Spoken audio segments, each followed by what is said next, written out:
Hello and welcome to the Intel Brief. Today is Wednesday, 4 February. I'm your host Daniel, and today we're going to talk about Iran has signalled its willingness for nuclear talks with the US. Keir Starmer has reached an agreement with Donald Trump over the Chagos Islands, and the US says it has shot down an Iranian drone that was flying towards its aircraft carrier. So firstly, Iran's president said on Tuesday that he's instructed his foreign minister to pursue fair negotiations with the United States on some kind of nuclear accord to succeed the one President Donald Trump cancelled in his first term. The president made no mention of the widespread unrest in recent weeks and his regime's violent crackdown against the protesters. He also didn't mention the tensions with the United States, which were further exemplified by small incidents at sea later in the day, which we're going to cover later in this brief. The US, Arab states, and Turkey have been pushing to arrange fresh talks with Iran amid domestic protests in the country. So what? I mean, this signals willingness from Iran to kind of back down from its current trajectory of aggression, which is positive. It's good to see. And hopefully signals a new the possibility of like fresh peace within the Middle East, which would be, I mean, a huge win, to be completely honest. It's almost certain that this is coming at a time of significant pressure from the United States, who has moved significant assets into the region and is threatening to conduct kinetic strikes against the Iranian regime. Whether Iran continues to be this willing to participate in peace negotiations or at a nuclear agreement once these assets leave the region is yet to be seen. But Trump is pretty intimidating to most countries, especially a country like Iran, where it seems likely that Trump feels like he has freedom of action to conduct whatever kind of kinetic action he wants with little chance of repercussion. So yeah, kind of probably a unsurprising move by the Iranian regime at the moment, who is probably feeling significant pressure. The kind of other kind of some background reasons here could be, Russia is kind of unable to support due to its war in Ukraine, and China is also currently dealing with the removal of its senior military leadership. So they're probably also not able to support in ways they have been in the past. So Iran may feel pretty isolated at the moment, which could, be another reason as to why they're pursuing these kind of negotiations. And next, Keir Starmer and Donald Trump have spoken about the Chagos Islands to each other for the first time on record since the president's attack on the deal last month. In a readout of the phone call between the two leaders on Tuesday night, Downing Street said that the pair recognised the strategic importance of the US-UK base at Diego Garcia. They stated that the leaders and their governments would continue working closely to guarantee the future operations of the base and speak again soon.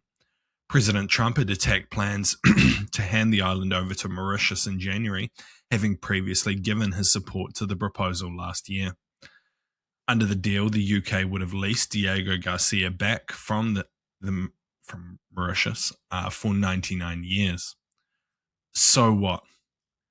It doesn't really detail what Trump kind of agreed to in this agreement. It goes on to say that the amounts of money that the UK was going to be paying Mauritius for the leasing of the island.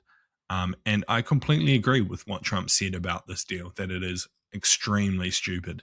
The kind of background here is the UN ruled that the UK's control of the Chagos Islands was illegal and that they should hand them back to someone.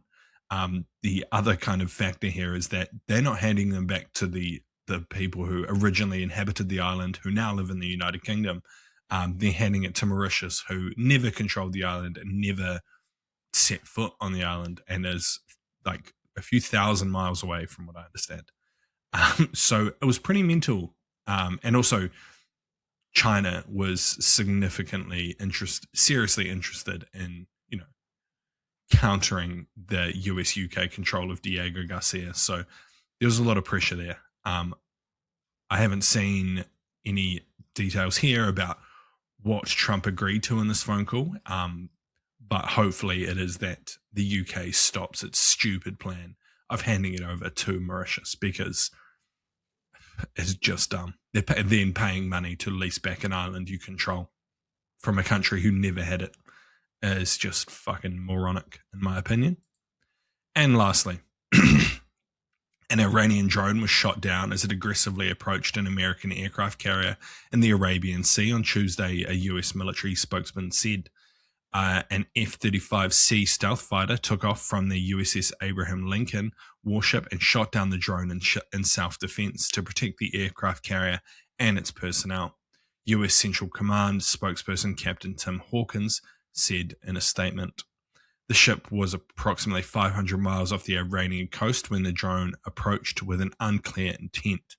No US equipment was damaged and no service members were harmed in the incident. It comes at a time when the US is building up its military presence in the region, with tensions high between Washington and Tehran, as we have discussed. So what? It's likely that this was mostly a surveillance drone, and it wasn't intending to try and conduct any form of kinetic attack against US naval forces. However, it is likely that it was intending to use the footage for propaganda.